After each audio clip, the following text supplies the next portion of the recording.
Olá pessoal, Tony Rodrigues, Além da Notícia. Nesse vídeo eu gostaria de dar continuidade às informações que nós temos apresentado sobre o escândalo do Porto de Luiz Correia, onde vários indivíduos do governo do PT aqui no Piauí foram condenados a 19 anos de reclusão, entre 8 e 19 anos, sendo que as penas principais recaíram sobre os ex-secretários Alexandre Nogueira, Luciano Paes Landim, Norma Salles e também o ex-superintendente Marlos, da Secretaria de Transportes. Eles eram autoridades na época em que o governo contratou a retomada das obras do Porto de Luiz Correia junto a um consórcio de empresas chamado Staff Paulo Brígido. A empresa Staff, pertencente ao engenheiro Heitor Gil Castelo Branco. A empresa Paulo Brígido, o próprio Paulo Brígido era o proprietário, eles fizeram um consórcio para retomar as obras do Porto de Luiz Correia.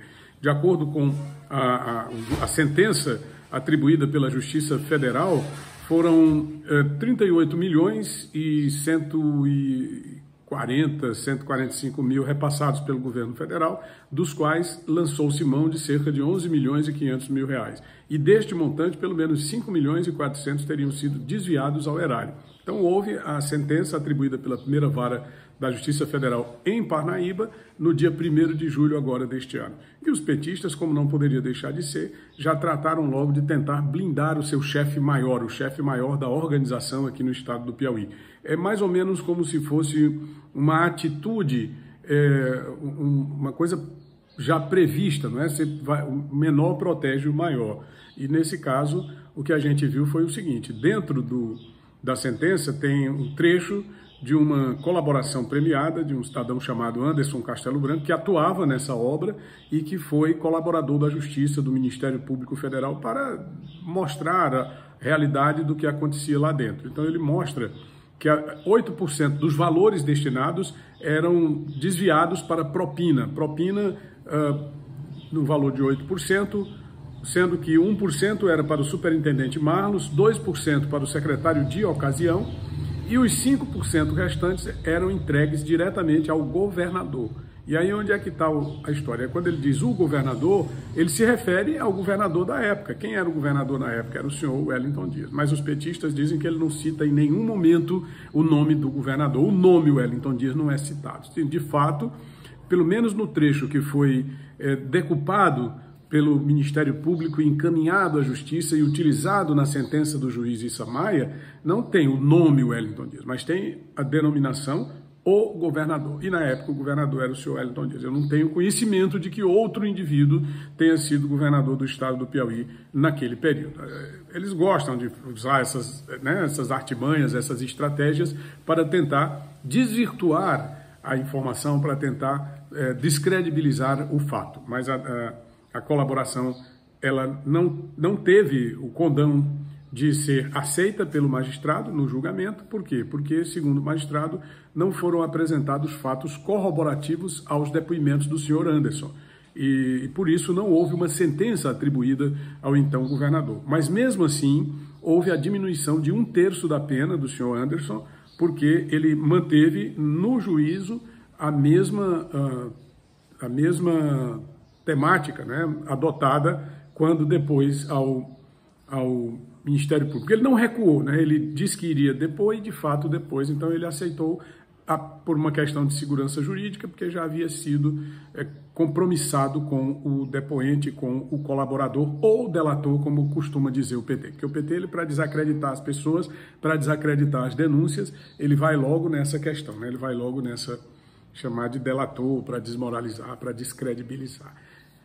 Uma outra informação é que o Alexandre Nogueira estava concedendo uma entrevista à Rádio Teresina FM. A Rádio Teresina FM faz parte desse consórcio de mídia aqui no estado do Piauí, do qual participam várias emissoras, como Cidade Verde, Meio Norte, inúmeras outras. Ela coloca a abertura para que as pessoas falem ao telefone, mas é muito diferente e é muito fácil. Porque a pessoa, geralmente, quando vai ao telefone, ela vai reclamar de um buraco, de um problema de estrada. Ela não desce ao âmago das denúncias, da investigação, como era antes, né? Hoje é diferente. E o senhor Alexandre Nogueira estava lá passeando e fazendo a sua autoapologia. Não, esse não é Alexandre Nogueira, alguém me envolveu injustamente. Alguém foi que me comprometeu injustamente nesse caso. Eu não tenho nada com isso. não foi condenado por conta de depoimento. Veja bem, o depoimento do colaborador não foi aceito. O que foi usado para a condenação foram documentos de prova, documentos contábeis que mostravam desvios, peculato, pagamento por obras não realizadas, superfaturamento. Quer dizer, não houve uma pessoa colocou ali, foi condenado de acordo com o juiz Issa Maia em face de irregularidades, de crimes cometidos.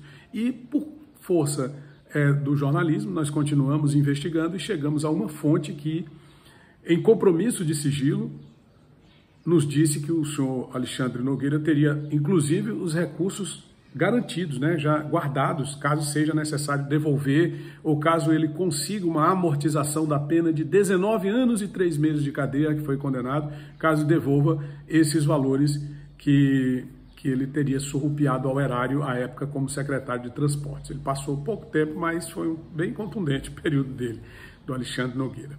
Então ele teria o dinheiro guardado para devolver no caso de ser aceita, né? Eu acho que a justiça aceitaria talvez uma colaboração premiada, ele falar sobre a participação efetiva do senhor Wellington, corroborando o seu depoimento com provas, se for o caso, evidente. E aí também aceitando a devolução dos valores surrupiados para uma provável redução de pena. Eu acredito que funcione mais ou menos assim.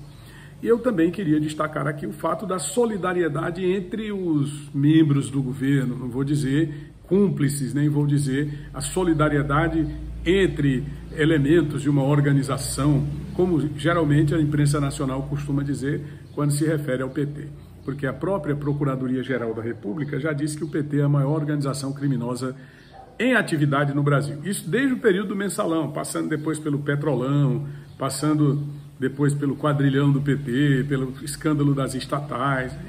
Muita coisa aconteceu de 2003 para cá, desde que o PT assumiu o poder aqui no Brasil. Mas o senhor Wellington, que foi governador na época dos fatos aí do Porto de Luiz Correia, juntamente com o senhor Rafael Fonteles, que ainda não era o secretário de Fazenda, ele só assumiria a Secretaria de Fazenda em 2015, 5 anos depois.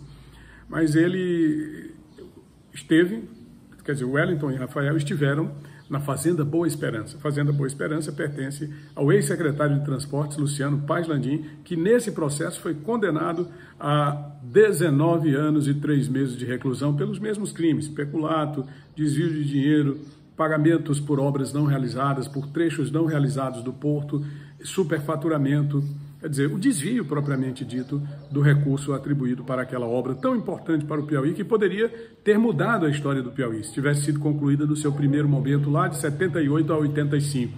Mas também teria dado uma contribuição muito grande para desenvolver o Estado, ao contrário do que acontece agora, que continuamos como o Estado mais pobre da Federação Brasileira. Então eles foram lá na Fazenda Boa Esperança apresentar solidariedade. Vou mostrar a foto aqui, ó, eles solidários com o ex-secretário Luciano Paz Landim, dizendo: olha, nós estamos aqui para manifestar a solidariedade da organização, né? Solidariedade da organização. O nobre José Neumann e Pinto, jornalista conceituado nacionalmente, diz que se trata de uma omertá. Ninguém entrega ninguém, fica todo mundo na muda, caladinho, para evitar desdobramentos. Então vamos lá conversar com o Luciano, dar um alô para ele, dizer: olha, Luciano, você está condenado, mas nós estamos aqui para manifestar a nossa solidariedade, o nosso apreço, a nossa amizade a você. Então é isso. Se você gostou desse vídeo, deixe seu gostei, se inscreve no canal e ative as notificações do sino para receber informações toda vez que eu publicar um vídeo novo. É Tony Rodrigues, Além da Notícia.